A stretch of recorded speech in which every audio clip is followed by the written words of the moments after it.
আজ বানাবো দই চিকেন। দই চিকেনে সাধারণত আলু দেওয়া যায় না, তো আলুটা আর ধনেপাতাটা তোমরা নাও দিতে পারো। ধনেপাতার গন্ধটা আমার ভালো লাগে, তাই লাস্টে আমি একটু ধনেপাতা ছড়িয়ে দিয়েছিলাম। তোমাদের ভালো না লাগলে তোমরা ওটা নাও দিতে পারো। প্রথমেই মাংসটাকে নুন, গোলমরিচ গুঁড়ো আর দই দিয়ে ভালো করে ম্যারিনেট করে রাখতে হবে আধ ঘন্টার মতো। হলুদ গুঁড়ো, লঙ্কা গুঁড়ো, জিরে গুঁড়ো আর ধনে গুঁড়ো আলাদা করে কাটিয়ে রাখবো। তারপর নুন দিয়ে আলুগুলোকে লাল লাল করে ভেজে রেখে দেবো আলাদা করে। আবার কড়াইতে তেল দিয়ে গোটা গরম মশলা, পেঁয়াজ কুচি, আদা রসুন, কাঁচা লঙ্কা আর দিয়ে দেবো টমেটো কুচি। ওটাকে আস্তে আস্তে ভাজতে থাকবো। পেঁয়াজটা ভাজতে ভাজতে যখন এরকম লাল লাল কালার হবে, তখন ওটাকে আলাদা করে ঠান্ডা করতে রেখে দেবো।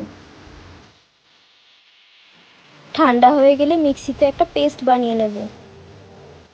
কড়াইতে তেল দিয়ে একটু চিনি ফেলে দিয়ে ম্যারিনেট করা মাংসগুলোকে কষিয়ে নিতে হবে। অবশ্যই মশলাগুলো দিয়ে দিতে হবে, হলুদ গুঁড়ো, লঙ্কা গুঁড়ো, জিরে গুঁড়ো আর ধনে গুঁড়ো।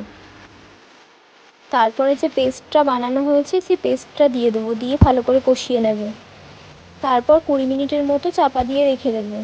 20 মিনিট পরে চাপা খুলে ভেজে রাখা আলুগুলোকে মাংসের সাথে কষিয়ে নেব। মাংস আর আলুটাকে কষাতে কষাতে দিয়ে দেবো হাফ চামচ মতো নুন।